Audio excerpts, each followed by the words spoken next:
puede ser, por alguna situación. Pero hermano, las calamidades cuando son desatadas de esa manera y Dios nos permite, como las pestes, como las hambrunas, dejamos claro que eso ataca a todos los seres humanos, sean cristianos o no. Así que es una falacia pensar que por ser hijos de Dios vamos a ser libres de todo esto. Luego llegamos al quinto sello, que nos habla acerca de un clamor por justicia de las almas perfectas, aquellos que han muerto y ellos estaban debajo del altar clamando al Señor: ¿hasta cuándo, Señor, nos vengará la sangre de nosotros? Y veamos que luego, cuando se desata el sexto sello, veamos que es la respuesta a esas oraciones de esos hombres que están clamando y mujeres. Y entonces prácticamente el sexto sello se abre para mostrarnos todo lo que es el juicio final, la venida de Cristo, la ira del Cordero desatada, como lo vamos a leer ahora otra vez. Pero no llegamos al capítulo número 7 porque todavía no se ha abierto el séptimo sello. Van 6 sellos que se han desatado, todavía el libro no se ha abierto porque falta que se desate un sello, y ese sello comienza a desatarse ya en el capítulo 8 de Apocalipsis, y ya nos lleva como 3-4 capítulos más, porque ahí comienzan a dar un toque de trompetas. Eso es impresionante lo que está pasando. Por eso es muy complicado, hermanos, este libro de Apocalipsis. Estamos tratando de mirar. Yo voy a ir por las ramas, como les dije, no voy a ahondar mucho. Pero está el capítulo 7 de Apocalipsis que acabamos de leer nosotros, y el título sería los 144,000 sellados y una gran multitud. Es lo que he podido poner, lo que está allí. Dado que todavía no hace parte del séptimo sello, sino que está entre el sello sexto y el sello séptimo, algunos lo llaman como un paréntesis. Y eso lo vamos a tratar de ver, así que yo no me voy a demorar mucho ahí. Hoy predico estos 17 versículos porque la verdad, hermano, no hay mucho que decir allí. No vamos a especular, no vamos a decir lo que no es. Entonces yo comienzo aquí, hermanos, en el tema de hoy, los 144,000 sellados y una gran multitud, capítulo 7 del 1 al 17, de versículos que el pastor Juan Carlos acabó de leer. Yo voy a leer, hermanos, a manera de introducción, un comentario que hizo el escritor William Hendrickson, que me parece que ahí está todo lo que se pueda decir de una introducción a este capítulo número 7 que acabamos de leer. Él dice lo siguiente: a muchos comentaristas ven el capítulo 7 como un paréntesis o interludio entre el sexto y séptimo sello, como el interludio entre lo que va a pasar entre la sexta y la séptima trompeta de Apocalipsis capítulo 10 y capítulo 11. Inmediatamente anterior, es decir, vamos a leer ahora esos versículos 6, 12 al 17, que expone lo que sucede a los enemigos de Dios, que así fue que terminamos el capítulo 6, el sello número 6 está hablando acerca de todo lo que le pasó a los enemigos de Dios. Y el capítulo 7 entonces ahora revela qué sucede al pueblo de Dios, es decir, que ahí están las dos cosas. Así como los enemigos se enfrentan a la ira y al juicio, los santos cantan alabanzas de liberación a Dios y al Cordero. Todo el capítulo 7 entonces es dedicado a los santos. Es más, una cima que una pausa, como dice Hendrickson acá. Luego dice, a la pregunta planteada en el sexto sello, ¿quién puede mantenerse en pie? Ahora leemos ese versículo. Juan da la respuesta: los 144,000 y la multitud innumerable. No las personas que piden a las montañas y a las rocas que los oculten de la divina ira, sino los santos que están delante del trono. Son los que Dios ha sellado. Esos son lavados en la sangre del Cordero y vestidos de túnicas blancas con ramas de palmas en las manos. Así que bien interesante esta introducción, por lo que está diciendo es sencillo. O sea, que no sea un paréntesis entre el sello número 6 y el sello número 7 que comenzaremos a ver en el capítulo 8. Realmente lo que está pasando es lo opuesto a lo que pasó en el sexto. ¿Cómo terminó el capítulo número 6? Pues déjenme, yo se lo leo brevemente cómo fue que terminó. Capítulo 6, versículo 15 al 17, terminando el sexto sello, termina de esta manera, que así habíamos quedado la última vez. Y los reyes de la tierra, y los grandes, los ricos, los capitanes, los poderosos, y todo siervo y todo libre, se escondieron en las cuevas, entre las peñas de los montes, y decían a los montes y a las peñas: caed sobre nosotros y escondednos del rostro de aquel que está sentado sobre el trono y de la ira del Cordero. Porque el gran día de su ira ha llegado, ¿y quién podrá sostenerse en pie? Entonces la pregunta que surge ahí, ¿quién podrá sostenerse en pie? Porque recuerde que habíamos hablado de que ese sexto sello lo que está hablando es del juicio de Dios, la ira del Padre, pero la ira del Cordero.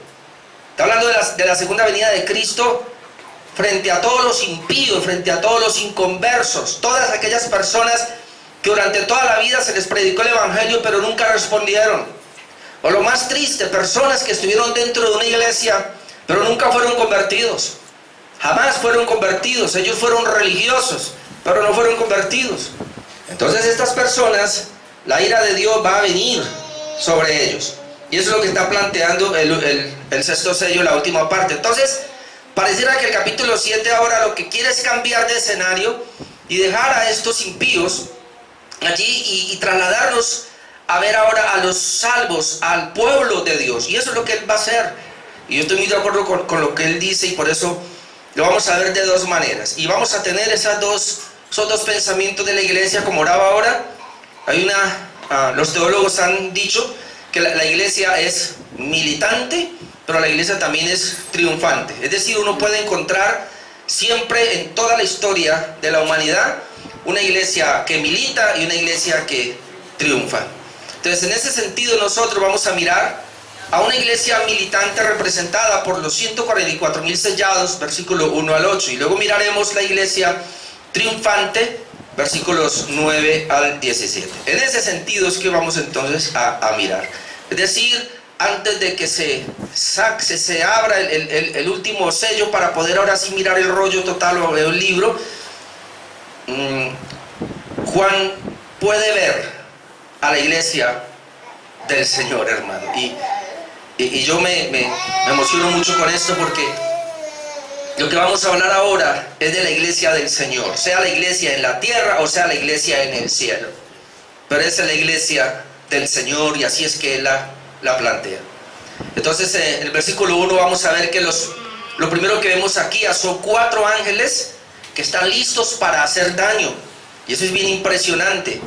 Dice, estamos ahí, no vamos a salirnos casi de Apocalipsis 7:1, dice, después de esto, ¿después de qué? Lo que acabamos de leer, el versículo anterior, ¿y quién podrá sostenerse? Es decir, no hay quien se sostenga, pero aquí está la respuesta. Pues ¿quiénes se van a sostener en el día de la ira de Dios? El pueblo de Dios, los creyentes, los salvos. Esos somos los únicos que lo vamos a sostener en ese día del juicio.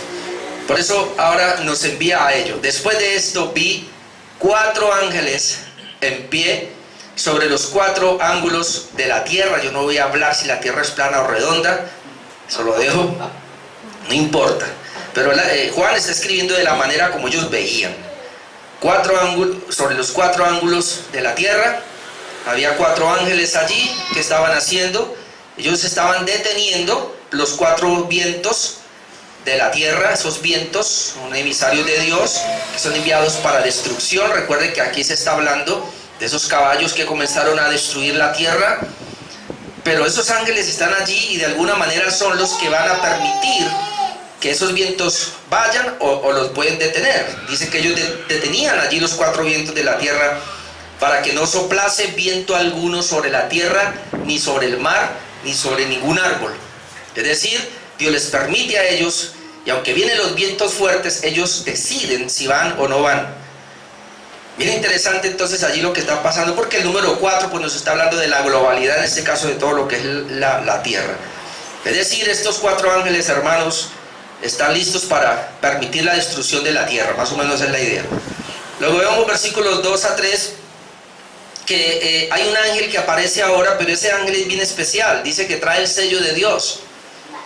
Primero dice que están los 4 ángeles allí deteniendo los vientos para que no vayan a destruir todavía la tierra, ni el mar, ni los árboles. Luego dice el versículo 2, vi también a otro ángel que subía de donde sale el sol, no sé si del oriente que sale, bueno, pero dice que ese ángel subía de allá, del lugar de donde el sol salía. Ya sabemos que el sol no sale, pero otra vez él está hablando de la manera como ellos entendían. Entonces dice que ese ángel un ángel subía de donde sale el sol y tenía el sello del Dios vivo. Tenía el sello del Dios vivo. Ahora, recuerda, hermanos, usted puede imaginar y hacerse películas tal vez de esto, pero recuerde que estas son solo símbolos, esto no son... él está viendo eso, pero lo que nos está trayendo es una verdad. Nosotros no podemos tomar esto literalmente. El que lo toma literal, pues va a entrar en problemas. Pues dice que ese ángel tenía el sello del Dios vivo. Y clamó a gran voz. Ese ángel viene y él trae el sello del Dios vivo. Luego dice que él clama a gran voz a los 4 ángeles que están prestos para destrucción, recuerde, a quienes se les había dado el poder de hacer daño a la tierra y al mar. Estos ángeles tienen ese poder, solo que ellos están frenando por medio de los vientos. No entrar a mirar, porque esto tiene que ver con otras profecías también de Ezequiel y allá, pero yo no voy a ir por allá, hermano, porque no quiero entrar en conflicto aquí, no quiero enredarme. Pero pensemos lo que está pasando. Dice que a esos ángeles se les había dado el poder de dañar a la tierra y el mar. Pero este ángel que viene con el sello de Dios, del Dios vivo, dice que él clama a ellos. ¿Y qué les dice? Versículo 3. No hagáis daño a la tierra, ni al mar, ni a los árboles, porque ellos van a hacer daño. No hagan daño ahora ni a la tierra, ni al mar, ni a los árboles. ¿Hasta qué? Hasta que hayamos sellado en sus frentes a los siervos de nuestro Dios. Miren lo interesante. Ellos tienen el poder para dañar, pero el ángel les dice todavía no. Lo harán después, pero no lo hagan hasta que no vaya yo con el sello de Dios, del Dios vivo, y yo lo selle voy a sellar a los escogidos de Dios. Dice acá, hasta que hayamos sellado en sus frentes a los siervos de nuestro Dios. Ahora, los siervos de nuestro Dios aquí no son pastores, líderes principales. Aquí es la iglesia, es el pueblo total, toda la iglesia, desde Adán hasta el último que nazca. Dice que era necesario que fueran sellados en las frentes. Ahora, no voy a hablar del sello, otro sello. Después llegaremos a Apocalipsis 13 para hablar del 666. Pero es que, hermanos, el ser humano está sellado de todas maneras. O tiene el sello de Dios en su frente, o tiene el sello del diablo en su frente. Pero otra vez, estos sellos, hermanos, son solo simbólicos. No es que mucha gente está hablando ahora de un chip. No le pongan cuidado a eso. No, que el chip, que el COVID, que esto, eso no le pare bolas a eso, hermano. Porque el sello, aún aquí dicen en su frente, no es que el sello está en la frente. Le voy a decir de antemano, el sello está en el corazón. Y ese sello aquí lo único que puede representar es que ellos son el pueblo de Dios. Son sellados por Dios, como lo vamos a ver ahora. Y también los que son sellados por el 666, ellos son hijos del diablo. Ellos tienen un sello en su corazón. Es decir, pudiéramos decir, son los creyentes y los incrédulos, y pare de contar. Porque nos metemos en unas películas, hermanos, por allí, y nos presentan películas y todo eso de cómo va a ser y que no sé qué, y no se deje, cuidado, no vaya, si le van a poner un chi en la mano, no se deje en la frente, cuidado, que usted va a quedar marcado. La marca no es así. Dios marca con su Santo Espíritu a los suyos, y el diablo ya tiene marcado también a los suyos. Así que tranquilo. Ese sello entonces, hermano, dice, no haga daño hasta que lleguemos nosotros allá y lo vamos a sellar. Obviamente es el sello del Espíritu Santo. Un versículo tan siquiera, Efesios 1, 13, 14.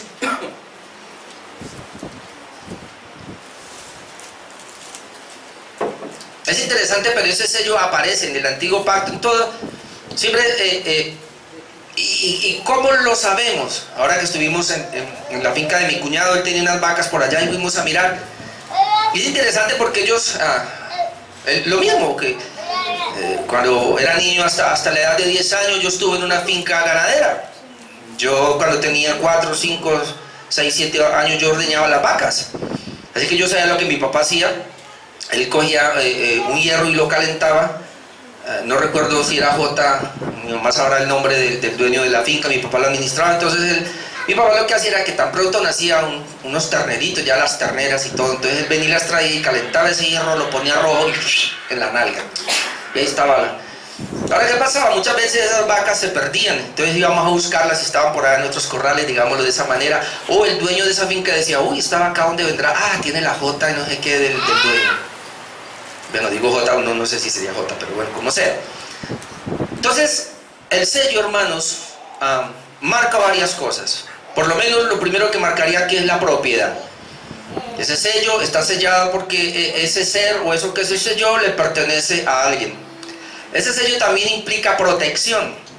Es decir, como le pertenece a alguien, entonces, y ese alguien en este caso sería el pueblo de Dios que está sellado, quiere decir que aún estando en medio del mundo tan corrupto y en medio de tanta calamidad, hay una especie de protección sobre ellos. Pero sobre todo ese sello es una garantía.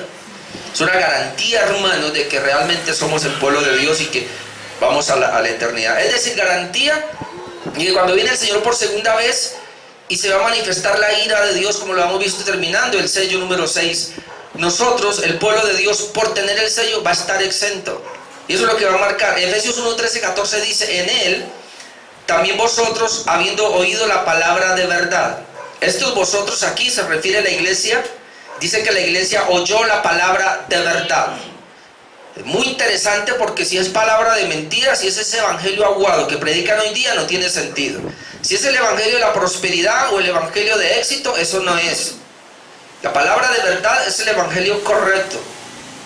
Dice que habiendo oído esa palabra de verdad, porque toca escucharla, es lo primero. El evangelio de vuestra salvación o el evangelio que le trae la salvación, cuando usted lo oyó y habiendo creído en él, que es la respuesta que debe dar el hombre al evangelio, un creyente, una persona elegida realmente, uno que ha sido regenerado, él va a responder. Y responde el arrepentimiento y fe, eso se llama conversión. Entonces dice que habiendo oído esa palabra, ese evangelio, y habiendo creído en él, es decir, de una respuesta de fe, fuisteis sellados con el Espíritu Santo de la promesa. Ahí se le da el sello.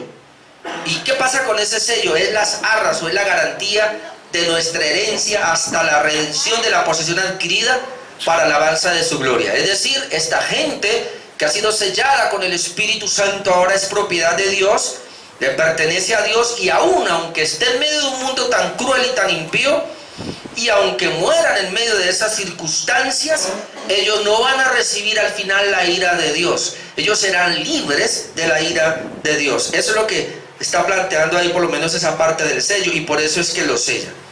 Ahora, versículos 4 al 8 nos va a comenzar a hablar de quiénes son esos los cuales selló. Entonces dice acá otra vez el versículo 3, diciendo: no hagáis daño a la tierra, ni al mar, ni a los ángeles, hasta que hayamos sellado en sus frentes a los siervos del Dios nuestro. Ahora, el problema que tenemos aquí es la mención de ellos, versículo 4. Y oí el número de los sellados. Anote que ahí oyó, él no está viendo nada, solamente oye. Juan, recuerde que él está perplejo en el trono, él está mirando el trono, ya lo último que pudo ver allá fue al Cordero como inmolado, toda esa adoración celestial. Y entonces dice ahora, bueno, y oí el número de los sellados, 144,000 sellados de todas las tribus de los hijos de Israel. Ahora, cuando dice aquí de todas las tribus de los hijos de Israel, inmediatamente, porque hay varias maneras de interpretar, si nos metemos de una manera literal o nos centramos con este pensamiento dispensacional, ellos lo primero que van a decir es: estos son algunos israelitas especiales, pero estos son sellados después de la gran tribulación. Es decir, hay un momento específico donde los judíos serán sellados. Habría que mirar si eso es así. Cuando nosotros lo tomamos de una manera no literal, sino más bien que está tomando una alegoría aquí, y que nosotros podemos ver acá, hermanos, que no se trata del Israel literal, sino más bien del Israel espiritual. Y eso lo vamos a comprobar con el próximo pasaje. Pero leámoslo. Versículo 4. Y oí el número de los sellados, 144,000 sellados de todas las tribus de los hijos de Israel. Ahora aquí vamos a ver por qué 144,000. Dice: de la tribu de Judá, 12,000 sellados. De la tribu de Rubén, 12,000 sellados. De la tribu de Gad, 12,000 sellados. De la tribu de Aser, 12,000 sellados. De la tribu de Nectalí, 12,000 sellados. De la tribu de Manasés, 12,000 sellados. De la tribu de Simeón, 12,000 sellados. De la tribu de Leví, 12,000 sellados. De la tribu de Isaacar, 12,000 sellados. De la tribu de Zabulón, 12,000 sellados. De la tribu de José, 12,000 sellados. De la tribu de Benjamín, 12,000 sellados. Ahora, esta lista que usted puede ver acá, hermanos, no la tenemos que tomar como que esa es, ya que hay varias listas y hay unos nombres que aparecen o que no aparecen. Acá por lo menos aparece la tribu de Manasés y aparece la tribu de José, y José, Manasés es hijo de José. Aquí falta la tribu de Dan. Ahora, ¿por qué falta la tribu de Dan? Hay quienes han dicho que falta sencillamente porque no se menciona, precisamente porque fueron los primeros que cometieron inmoralidad sexual, fueron los primeros que se fueron tras la idolatría, que por eso no están allí. Hay otras listas también de estas tribus en el Antiguo Testamento que hay unos nombres que no aparecen y otros sí, pero por eso no nos vamos a entrar a mirar eso, hermano, acá. Lo que queremos ver es que Juan está viendo y está escuchando, y cuando él escucha dice que hay 144,000 sellados de todas las tribus de los hijos de Israel. Entonces, nosotros ya hemos visto y en el Nuevo Testamento que el Señor dice que de los dos pueblos hizo uno. No voy a entrar a mirar eso. Así que lo que podemos ver nosotros acá es que lo que Él quiere ver es esa iglesia que está en este momentico en la tierra, se llama la iglesia militante, que se refiere es al Israel de Dios que está en la tierra. Por eso la gran pregunta es, ¿y quiénes son esos 144,000 sellados? Pues ya dijimos, son 12, porque fueron 12 tribus. Se multiplica en este caso por 1000 y eso da 144,000. ¿Qué creemos nosotros? Quizá usted tenga un pensamiento diferente. Bueno, a usted le toca o tomarlo literal y decir que son de Israel allá y por lo tanto ellos van a ser salvos, como lo vamos a ver ahora, en el momento de la gran tribulación, y entonces puede ser. Si usted tiene ese pensamiento, no hay problema. El pensamiento que tenemos nosotros es el siguiente: creemos que se refieren a la iglesia militante tanto del Antiguo Testamento como del Nuevo Testamento, y que son guardados porque son sellados para Dios. ¿De dónde sacamos eso? Miremos la otra parte, después llegaremos allá, yo no voy a demorarme acá, pero voy a leerlo. Apocalipsis 14 del 1 al 5. En Apocalipsis 14 del 1 al 5 vamos a mirar otra vez la aparición de los 144,000 sellados. Y esto nos va a ayudar un poco, aunque después yo voy a ampliarme más en esto cuando lleguemos allá. Apocalipsis 14:1 nos dice, y esto nos va a ayudar, ¿quiénes son estos? Dice: después miré y aquí el Cordero estaba en pie sobre el monte de Sión, y con él 144,000. ¿Quiénes serán estos? ¿Serán otros? ¿Serán los mismos? Personalmente creo que son los mismos que ya leímos en el capítulo 7. Dice que tenían el nombre de él y el de su padre escrito en la frente. ¿Dónde fueron sellados? En la frente. Aquí que dice que donde tienen el nombre del Cordero y del Padre en la frente, así que son los mismos. Y oí una voz del cielo como estruendo de muchas aguas y como sonido de un gran trueno. La voz que oí era como de arpista que tocaban las arpas. Note lo que hacían estos 144,000. Si son eso, porque algunos dicen no, es un número completo, son 144,000, o sencillamente es una representación de todos los salvos. Vamos a ver. Dice el versículo 3 que ellos cantaban un cántico nuevo delante del trono y delante de los 4 seres vivientes. Recuerde que Juan sigue en el trono y ahí están los 4 seres vivientes y ahora está viendo esta multitud de 144,000 que cantaban allá, y de los ancianos, y nadie podía aprender el cántico sino aquellos 144,000. Note acá, y estas son las palabras que vamos a trabajar después: que fueron redimidos de entre los de la tierra. Acá ya no dice que fueron redimidos de Israel, sino que fueron redimidos de entre la tierra. Esa palabra redimido es importante porque está marcando a todos los redimidos. 4. Estos son los que no se contaminaron con mujeres, pues son vírgenes. Algunos dicen acá, y una vez decía mi hija, yo creo que hay muchos que nunca se contaminaron con mujeres y hacen parte de ese grupo, por eso algunos dicen que es otro grupo. No, hermano, es sencillo y lo miraremos después. Cuando dice aquí que no se contaminaron con mujeres que son vírgenes, entienda esto: cuando el Señor nos ha lavado con su sangre y nos ha perdonado, nosotros volvemos a ser vírgenes delante del Señor, como que nunca cometimos pecado. Así que no hay ningún problema. Se refiere a la iglesia. Luego dice: estos son los que siguen al Cordero. ¿Quién sigue al Cordero? Los redimidos, los que están puros, por donde quiera que vaya. Estos son redimidos de entre los hombres, como primicias para Dios. Después voy a mostrarle cómo la Biblia dice que los redimidos somos primicias para Dios. Dice que estos son redimidos, sí, como primicias para Dios y para el Cordero. Y entre sus bocas no fue hallada mentira. Y ¿cómo así? Pero si yo fui mentiroso. Oh, volvemos al mismo punto, somos vírgenes porque el Señor cuando nos limpió nos dejó puros y estamos sin mancha y sin arruga delante de Él. Así que no hay problema. Dice, pues son sin mancha delante del trono de Dios. Entonces estos 144,000 que vuelven a aparecer, ahí ya nos amplía un poco y nos da a entender que es gente redimida de todas las naciones. Pero sigamos mirando algo más. Estos representan al Israel espiritual, a la iglesia de Dios que está en la tierra. ¿Dónde podemos ver eso? Lo podemos ver en Apocalipsis 21, 9 al 17. Apocalipsis 21 nos va a hablar ahora del templo. Apocalipsis 21 ahora nos va a hablar de la iglesia. Y vamos a mirar esa iglesia porque, hermanos, es interesante que pensemos en esto. Apocalipsis 21 nos está presentando la Jerusalén, nos está presentando el templo de Dios, pero todo eso es el pueblo, es la iglesia. Sino que en imágenes, pero es la iglesia. Entonces, pensando en esa manera, vamos a mirar esa iglesia, a ver quiénes son. Dice Apocalipsis 21:9. Vino entonces a mí uno de los 7 ángeles que tenían los 7 copas llenas de las 7 plagas postreras, lo veremos después. Y habló conmigo diciendo, ven acá, y yo te mostraré la desposada. ¿A quién le va a mostrar? A la esposa del Cordero. Esa es la iglesia. Y la iglesia aquí, hermanos, son todos los redimidos. Y me llevó en el espíritu a un monte grande alto y me mostró la gran ciudad santa de Jerusalén que descendía del cielo de Dios. Y esa es la misma iglesia, teniendo la gloria de Dios. Y su fulgor era semejante al de una piedra preciosísima como piedra de jaspe, diáfana como el cristal. Ahora note acá, tenía un muro grande y alto y con 12 puertas. Está hablando de la iglesia, está hablando del cuerpo de Cristo, la misma Jerusalén que desciende del cielo. Dice que ella tenía entonces acá 12 puertas y en las puertas 12 ángeles y nombres inscritos que son los de las 12 tribus de los hijos de Israel. Ahí está. Es decir, en esa iglesia están las puertas, los nombres de las 12 tribus de Israel.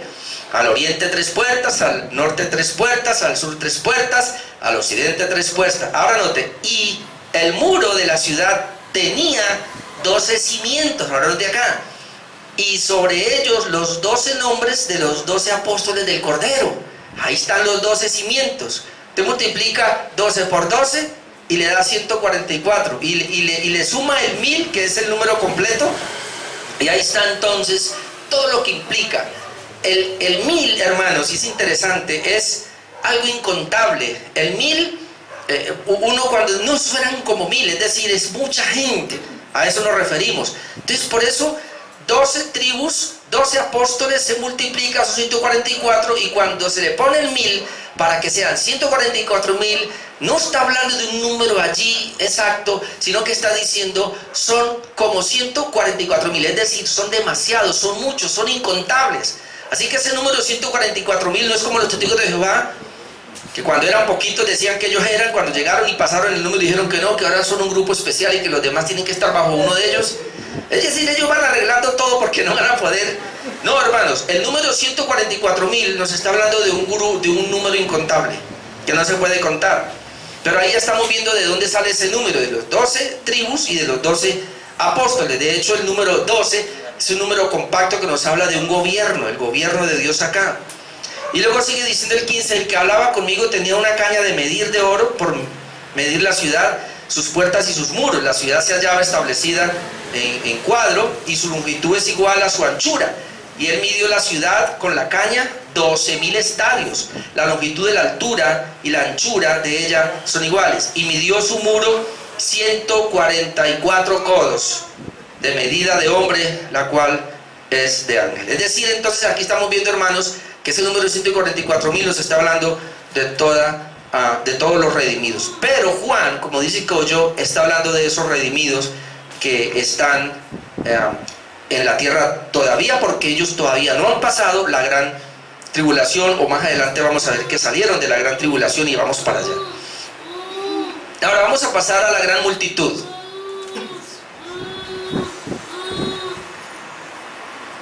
Por eso este mensaje, hermanos, lo saco uno solo, capítulo 7, porque no quiero andar más ahí. Versículos 9 al 17, Apocalipsis 7, 9 al 17, vamos a encontrar ahora una gran multitud. La gran multitud aquí, hermanos, no es otra cosa que la iglesia triunfante.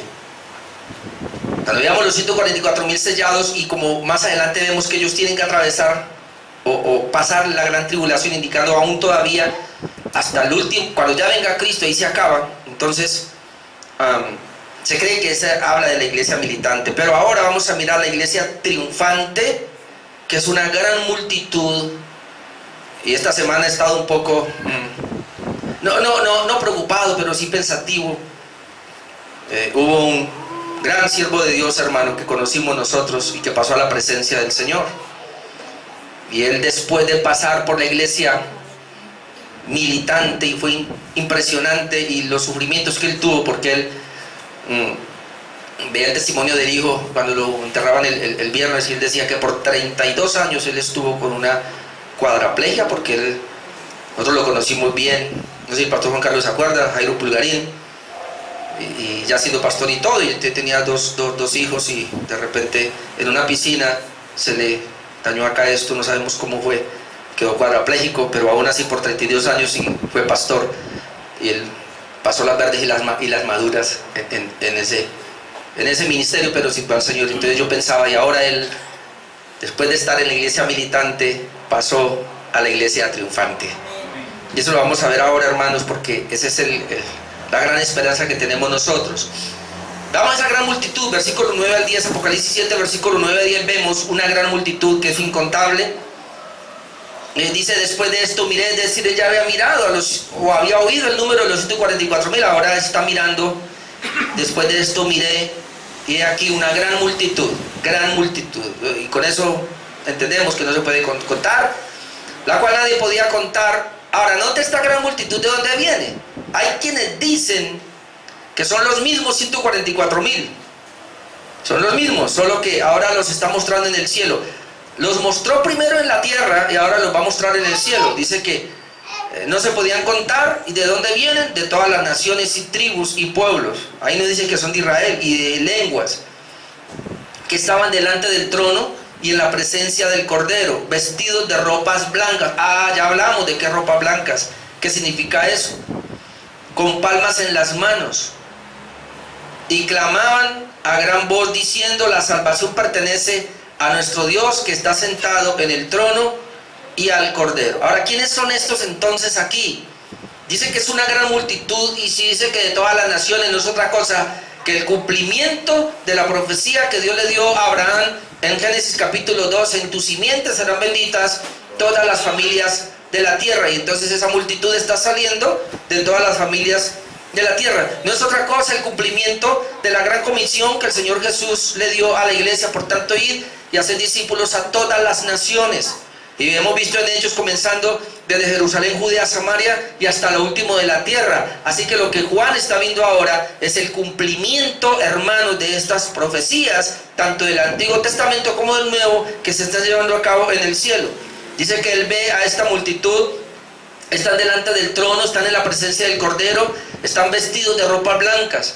Decíamos que la ropa blanca nos hablan de santidad. Eso solo lo puede dar el Señor, un ropaje que el Señor le da a los creyentes, los viste de santos, justos. Ellos están sin mancha delante de la presencia del Señor. Dice que ellos tienen palmas en las manos. Quiere decir que es muy parecido a aquel día de la entrada triunfal de Jesús en Jerusalén, que dice que los judíos cortaban las palmas, las ramas, y las extendían para que el Señor pasara. Ahora ellos tienen palmas en las manos porque están en un momento de triunfo y de victoria. Dice que clamaban a gran voz diciendo, y este es el canto que ellos van a tener por toda la eternidad: la salvación pertenece a nuestro Dios, que está sentado en el trono, y al Cordero. Es decir, ellos están allí y no por nada en ellos, sino por Dios. Dios fue el único que vino a salvarlos. La salvación es de Dios, no es de nosotros. Cuando estemos allá vamos a cantar ese canto por toda la eternidad. La salvación pertenece a nuestro Dios, pertenece a nuestro Dios. Yo aún no entiendo todavía cómo hay personas, hermano. Uno trata de hablarles que la salvación es de Dios, el hombre no tiene nada para aportar, y se enojan con uno y le dicen que uno no conoce la Escritura, que porque el hombre tiene que hacer algo, que porque el hombre tiene que aportar algo. Hermanos, no se conocen. Tú y yo, mi amado hermano, merecíamos el infierno, porque tú y yo lo único que hemos hecho es pecar. Y es lo único, hermano. Por más que usted trate de vivir una vida agradable a Dios, siempre va a fallar. En usted siempre va a haber pecado. Y lo único que tú y yo vamos a hacer es decir cada día: miserable de mí, ¿quién me librará de este cuerpo de corrupción? Y al final tenemos que decir: gracias doy a Dios por Jesucristo. Él es el único. Entonces, ese va a ser el canto de esta gente que va a estar allí. Ahora, esto produce una adoración angelical. Versículos 12 y 13, Apocalipsis 7, versículos 11 y 12, perdón. Dice: y todos los ángeles, es decir, después de que ellos están allí adorando esa multitud, entonces ahora dice que todos los ángeles, aquí ya son todos, dice que estaban en pie alrededor del trono, y de los ancianos y de los 4 seres vivientes. ¿Y qué hacían estos ángeles cuando ven esta redención que la están cantando? Dice: se postraron sobre sus rostros delante del trono y adoraron a Dios, los ángeles, hermano, y diciendo: amén. ¿Y ahora qué dicen? La bendición y la gloria y la sabiduría y la acción de gracias y la honra y el poder y la fortaleza sean a nuestro Dios por los siglos de los siglos. Amén. Ángeles, hermano, que no tuvieron nada que ver en la redención, pero que ellos sí miraron. Ángeles que están contemplando el milagro más extraordinario. Porque, hermanos, entienda esto. Tal vez nosotros no lo miramos desde ese punto de vista, pero los ángeles sabían que ellos no podían rebelarse contra el santo Dios, porque les estaba preparado un lago de fuego. Y cuando uno de ellos se rebela y trae la tercera parte de ángeles caídos, los que quedaron allá, ellos entran en un temor reverente y un temor santo, y ellos comenzaron a mirar el juicio de Dios y la ira de Dios sobre Satanás y los demonios, y es lo único que ellos podían contemplar. De repente cae el género humano y ellos tenían el mismo pensamiento. ¿Y ahora qué va a pasar? Cuando de repente el Señor dice: tengo redención para ellos. Y entonces el mismo Hijo de Dios, el Cordero Santo, viene, se hace hombre, toma forma humana y consigue una redención para un grupo especial. Estos ángeles comienzan y se admiran y dicen: pero si esta gente no podía estar aquí.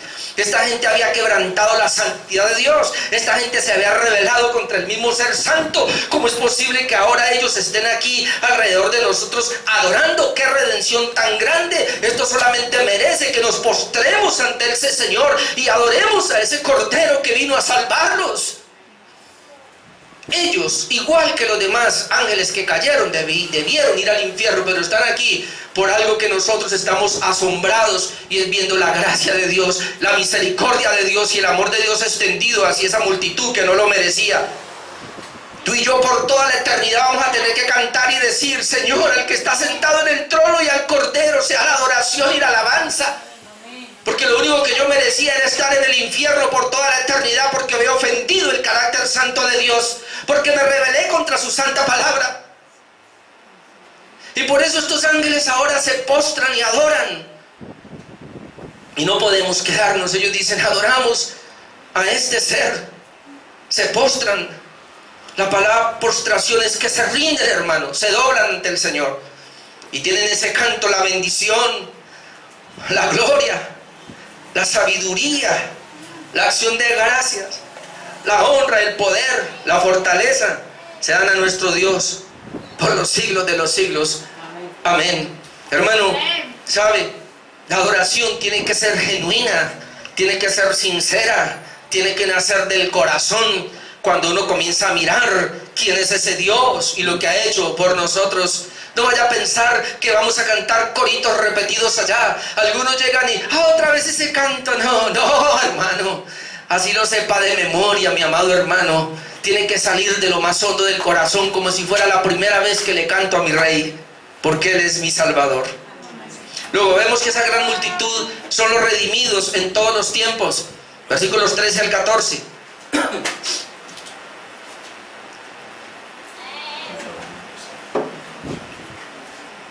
Apocalipsis 7, versículo 13. Entonces uno de los ancianos habló diciendo, me llama la atención, no sé por qué el anciano le pregunta: ¿y estos que están vestidos de ropas blancas quiénes son y de dónde han venido? Porque él ya sabía, obviamente. Pero le pregunta a Juan, que está mirando, bueno, Juanito, venga para acá, ¿y estos que están adorando, quiénes son y de dónde han venido? Juan dice, yo le dije, Señor, tú lo sabes.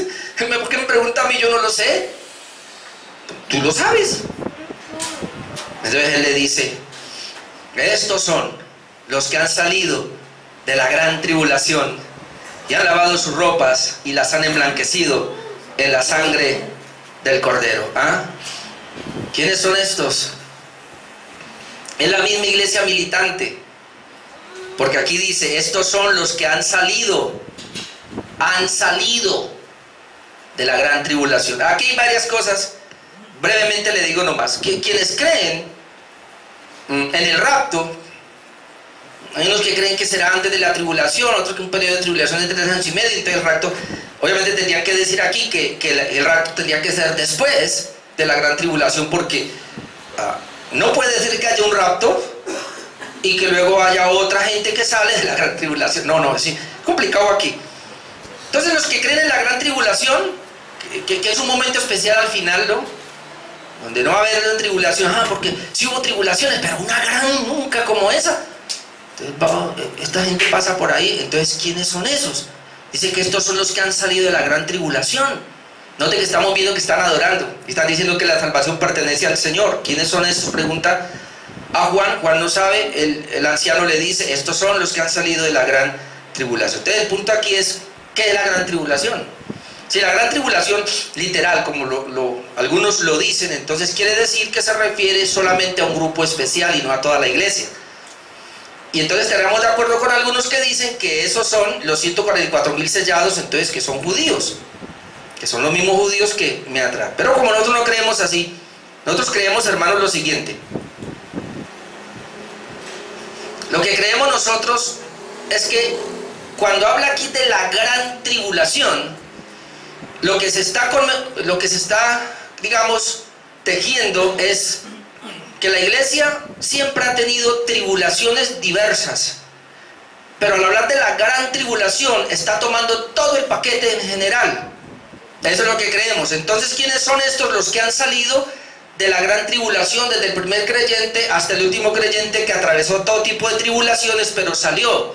Es decir, no se quedó en ella para el juicio final, sino que el Señor, a pesar de haber pasado esas tribulaciones, algunas más fuertes, otras menos, pero esa gran tribulación es ese conglomerado de todos los creyentes en todos los tiempos. Porque dice, estos son los que han salido de la gran tribulación, pero note lo que dice, y han lavado sus ropas y las han emblanquecido en la sangre del Cordero. Vamos, si es un grupo especial allí de judíos solamente, o que va a ocurrir en determinado momento, y los demás entonces, ¿acaso tampoco no hemos lavado nuestras ropas y no las hemos emblanquecido con la sangre del Cordero? Entonces los que pasan o salen aquí en la gran tribulación son todos los que lavaron sus ropas, son todos los que han emblanquecido en la sangre del Cordero. Es decir, está hablando de la iglesia en todos los tiempos.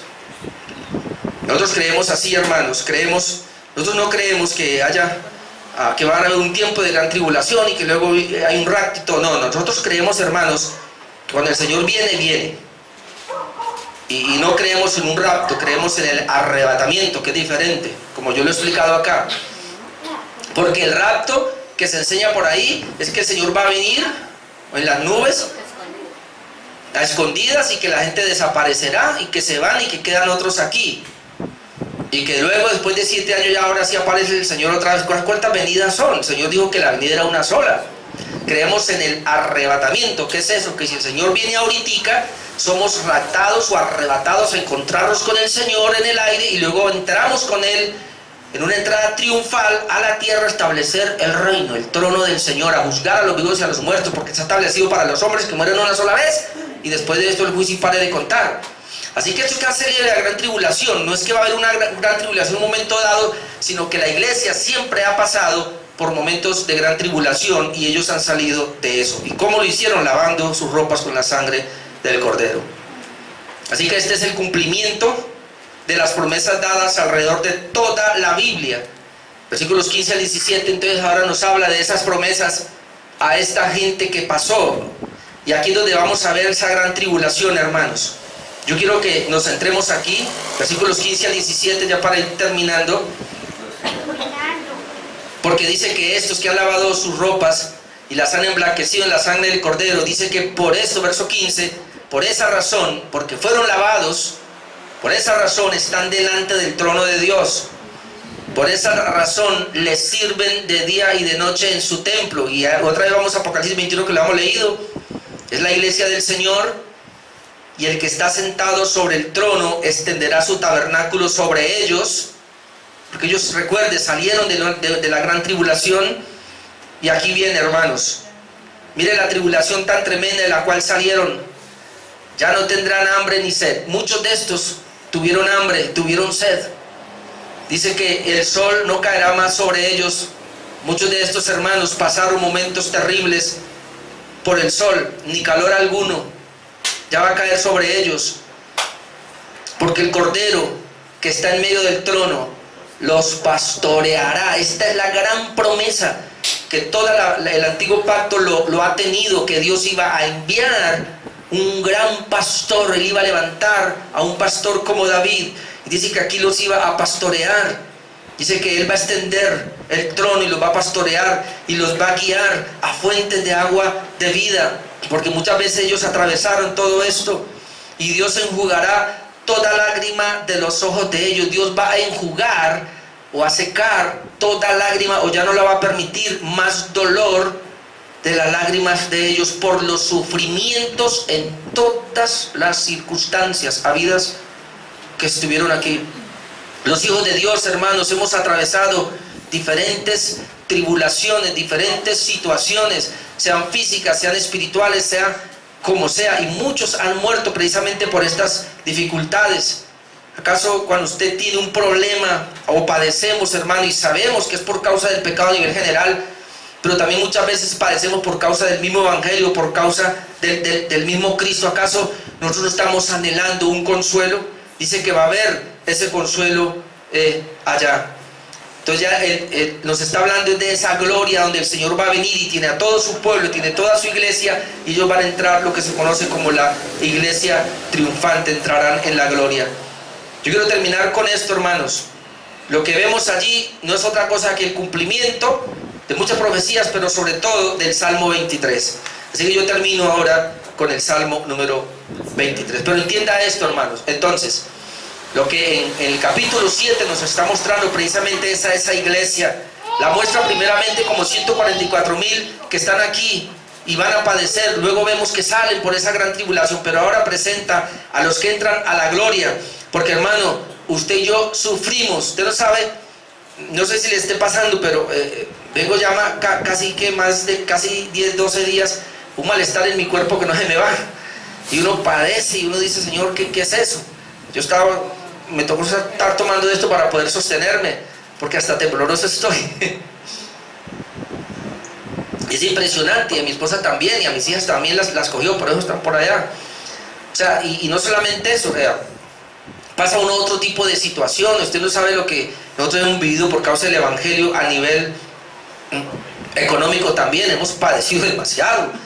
Situaciones de toda índole, hermano, hemos tenido que padecer. Por eso cuando yo esta semana pensaba en este pastor, yo decía, tremendo cómo este pastor, a pesar de lo que le pasó, se sostuvo. Y yo una vez fui donde él a recibir una consejería. Él me dio en Armenia consejería a mí y a mi esposa también y a mis hijas, y es impresionante y cómo se sostuvo, hermanos. Y yo decía, yo ni siquiera supe que sufrir como él sufrió. Es decir, no todos vamos a padecer lo mismo, pero de alguna manera son tribulaciones que vamos a pasar. Y entonces, ¿qué se nos espera? Un gran consuelo, porque es el cumplimiento perfecto del Salmo número 23, de esa iglesia triunfante, cuando tú y yo vamos a entrar a la gloria. Dice el Salmo número 23, Jehová es mi pastor. Por eso dice que Él ahora lo va a pastorear. Y ese Jehová es mi pastor dice que nada me faltará. Muchos dirán, pero me falta. Ojo, porque el Salmo número 23 en plenitud lo estamos viendo cumplido ahora, de esta gente que está allá. Nada le va a faltar. En lugares de delicados pastos me hará descansar. Allí nos envía el Señor. Mire lo que le voy a decir. Si tú no descansas a plenitud, hermano, tranquilo que tiene un momento para llegar a descansar a plenitud, la presencia del Señor en la eternidad. Pero aún por ahora puedes descansar, porque uno puede tener aún la enfermedad más grande y estar en un reposo en el Señor, estar tranquilo. Puede tener la economía más paupérrima, pero usted puede estar tranquilo en el Señor porque está esperando. El problema se le vino grande, no sabe qué hacer, pero ahí está el Señor. Parte de este salmo se cumple. Allá plenitud. En tu agua de reposo me pastoreará, confortará mi alma. ¿Cuánto necesitamos que el Señor conforte nuestras almas? Me guiará por senda de justicia, por amor de su nombre. Ahora dice, aunque ande en valle de sombra de muerte, no temeré mal alguno, porque tú estarás conmigo. Lo importante es que el Señor esté en medio del problema. Dice, no temeré mal alguno, porque tú estarás conmigo. Tu vara y tu callado, tu palabra, me infunden aliento. ¿Qué te infunde aliento a ti? La palabra de Dios nos infunde aliento cada día a pesar de los problemas. Luego dice aderezas mesa delante de mí, en presencia de mis angustiadores. ¿Cómo usted, teniendo angustiadores, puede sentarse a la mesa y comer su pan? Esto solo es posible, hermanos, el Señor. Usted comerse el pan tranquilo, a pesar de que tiene tantos problemas alrededor. Unge mi cabeza con aceite, mi copa está rebosando. Siempre debe ser así, el Señor está presente. Ciertamente el bien y la misericordia me seguirán todos los días de mi vida. Y note, y en la casa de Jehová moraré por toda la eternidad. Sería esta gente triunfante, esta gente que murió, que salió, hermanos, de esa gran tribulación. El Señor le permitió entrar a la gloria y ahora Él es el pastor y los pastoreará por toda la eternidad. Ese es el capítulo 7, mostrarnos a esa iglesia, la iglesia militante, pero la iglesia triunfante, que es completamente diferente al sello 6, cuando la ira de Dios va a venir sobre todos los impíos. Así que si hay alguien que todavía no tiene la esperanza, lo puede hacer, y lo único es viniendo rendido a los pies de Jesús. Amén. Oremos.